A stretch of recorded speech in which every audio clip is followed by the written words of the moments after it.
Hello दोस्तों, ये देखिए बीएड सेकेंड ईयर का राष्ट्रीय शिक्षा नीति जो 1886 में हुआ था। ये बहुत महत्वपूर्ण क्वेश्चन है, वेरी इंपॉर्टेंट क्वेश्चन है। जो भी क्वेश्चन मैं पढ़ाऊँगा, जो कि मैं एक नोट्स बनाया हूँ जो है बुक से शॉर्ट में। और ऐसे वीडियो पाने के लिए हमारे चैनल को सब्सक्राइब और लाइक करिए। देखिए, पहला स्टेप है कि राष्ट्रीय शिक्षा नीति 1986 नहीं 1986 है। ठीक है, तो पहले देखिए, ध्यान से देखिएगा और समझिएगा। एकदम कहानी की तरह थोड़ा सा समझना, समझ में आएगा। ठीक है, देखिए, तो थोड़ा इधर कर लेता हूँ। लिखा है कि यहाँ से स्टार्टिंग है। स्टार्टिंग जो है ऊपर से है, यहाँ से है। राष्ट्रीय शिक्षा नीति 1986।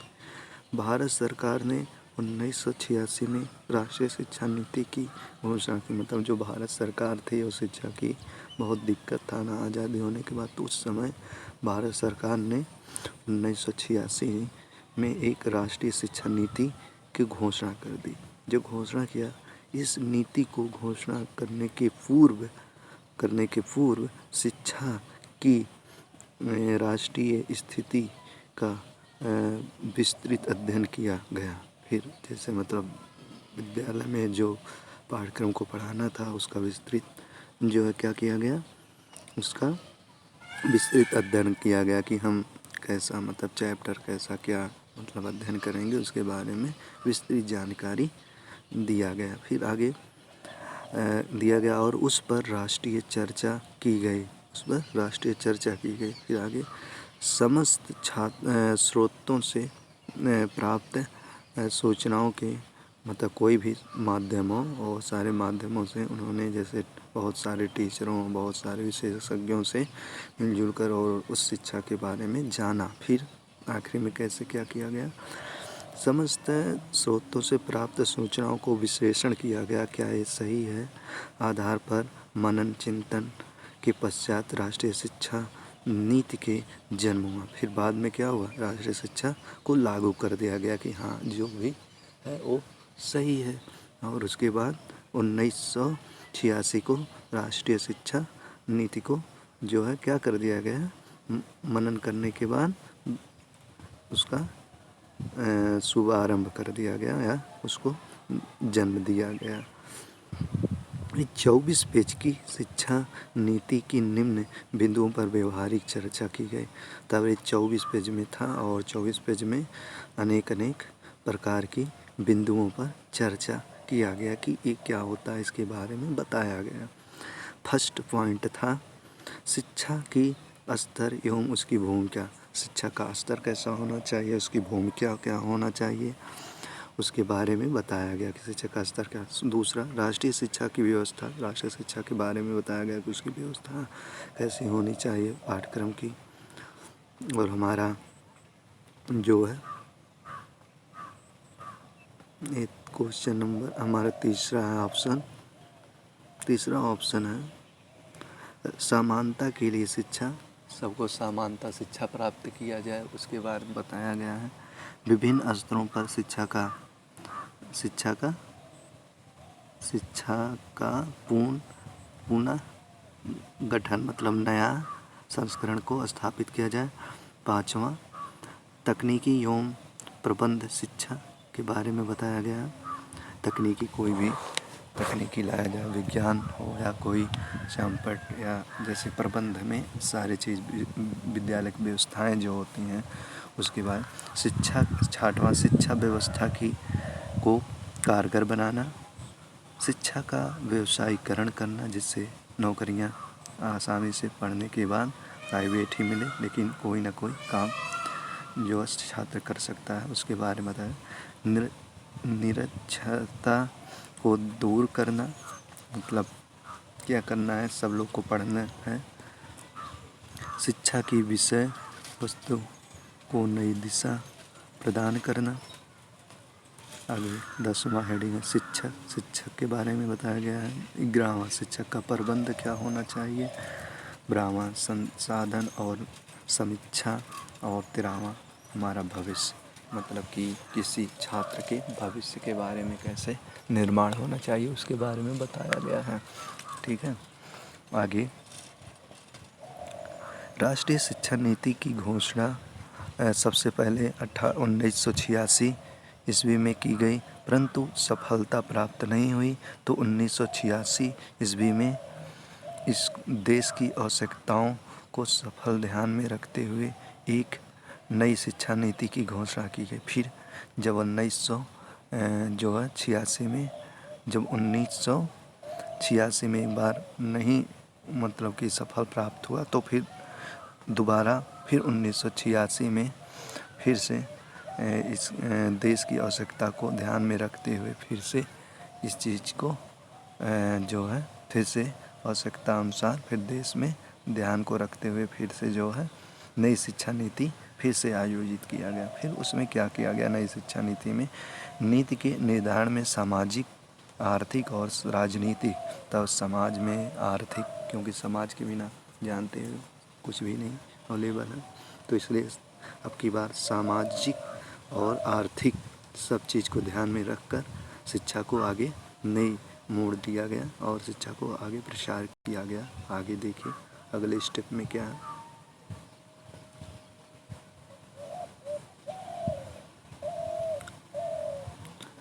परिस्थितियों का अध्ययन किया गया, जो मतलब उस समय की परिस्थिति कैसी थी उसके बारे में अध्ययन किया गया। ठीक है।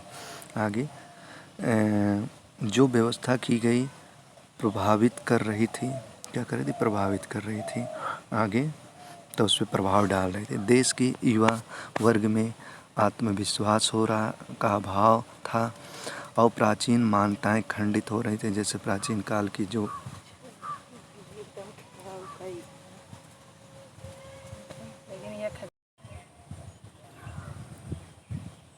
आगे देखिए जनसंख्या निरंतर बढ़ती जा रही है, जीवन में नए तनाव उत्पन्न हो रहे हैं, धर्मनिरपेक्षता, समाजवाद, लोकतंत्र, व्यवसाय का पतन के गर्त पर जा रहे हैं।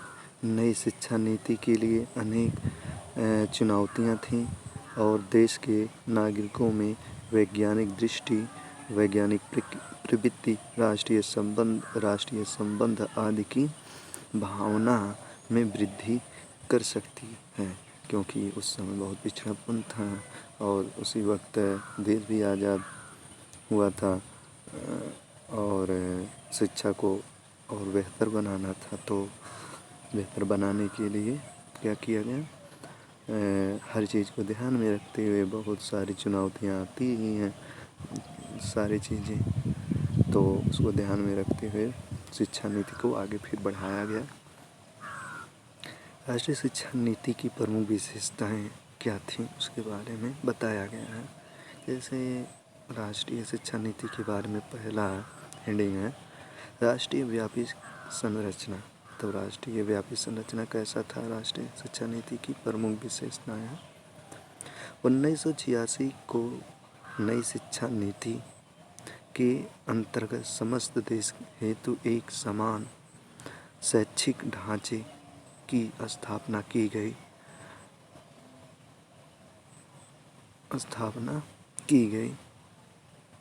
समस्त देश के हेतु एक समान ढांचा की गई, जिससे 10+2+3 मतलब BA का ढांचा कहा जाता है।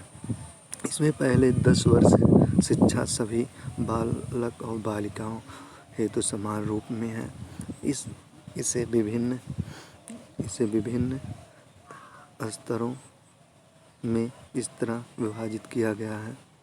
5 वर्ष का प्राथमिक विद्यालय आपका जो होता है, 3 वर्ष का उच्च प्राथमिक जो आपका 6, 7, 8 वाला क्लास होता है, फिर 2 वर्ष का माध्यमिक स्तर होता है, जैसे 9वीं 10वां। इसके बाद 10+2 जो होता है आपका 12वां 11वां और 12वां क्लास होता है, के उच्च माध्यमिक शिक्षा जिसको हम बोलते हैं स्तर पर शिक्षा की योजना निर्मित की गई है। फिर 3 वर्ष का महाविद्यालय आपका चाहे बीकॉम हो, बीएससी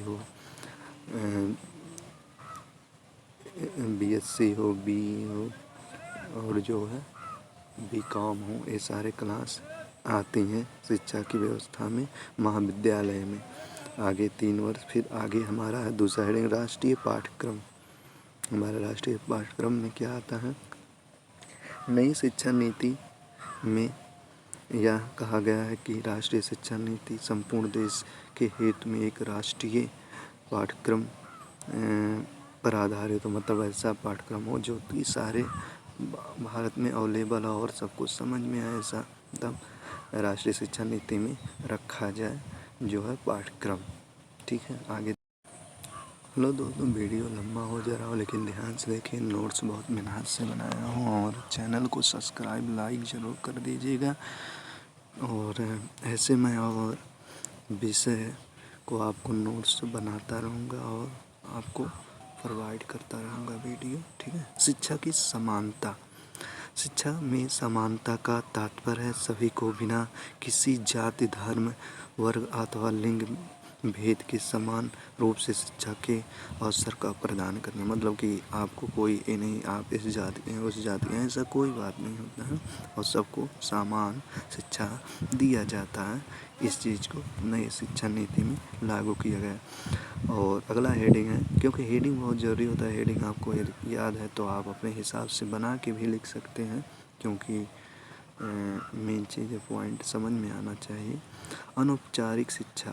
नवीन शिक्षा नीति के अंतर्गत अनौपचारिक शिक्षा पर अधिक बल दिया गया, जो 1 से 14 वर्ष की आयु के इस तरह के बच्चे जिन्हें बीच में ही विद्यालय छोड़ दिया अथवा किसी काम में लग गए और उसे अनौपचारिक शिक्षा केंद्र के माध्यम से शिक्षित हो सकेंगे। कह रहा है जैसे मतलब एक अनौपचारिक शिक्षा संस्थान है। कह रहा जैसे बहुत से विद्यार्थी अपने शिक्षा को 1 से 14 वर्ष की आयु में छोड़ देते हैं, तो क्या होता है, वो अनौपचारिक शिक्षा के माध्यम से, केंद्र के माध्यम से अपने शिक्षा को प्राप्त कर सकते हैं न। फिर अगला है 5वां हेडिंग है रोजगार शिक्षा। नवीन राष्ट्रीय शिक्षा नीति के अनुसार 10+2 के स्तर पर कक्षा और 11वीं और 12वीं में कक्षा के व्यावसायिकीकरण की व्यवस्था की गई है। यह संकल्प लिया गया है कि 1990 तक 10% और 1995 में 20% छात्रों को व्यावसायिक शिक्षा उपलब्ध कराई जाए। मतलब कि पढ़ने के बाद 10+2 के बाद या बीएससी के बाद आपको कुछ ना कुछ रोजगार जरूर प्राइवेट संस्था में दिया जाए, आपको प्रशिक्षण देकर। इसके हिसाब से शिक्षा नीति में ये आपको स्थापित किया गया है और इसको जो है नई शिक्षा नीति में 1986 के बताया गया है। अगला हेडिंग है, जैसे हेडिंग आपको पता रहेगा तो आराम से आप सारे क्वेश्चन का आंसर अपने हिसाब से बना दें। जैसे मैं बहुत लंबा वीडियो हो जाएगा तो इसको अपने हिसाब से हेडिंग लिख दिया हूँ, इसको सही से थोड़ा सा देख लीजिएगा बाद में। 6वां हेडिंग है प्रभावकारी शैक्षिक व्यवस्था। आपको प्रभावकारी शैक्षिक व्यवस्था बनाना है, कितना अच्छा बनाना है, आपको क्या क्या वहाँ अवेलेबल करना है।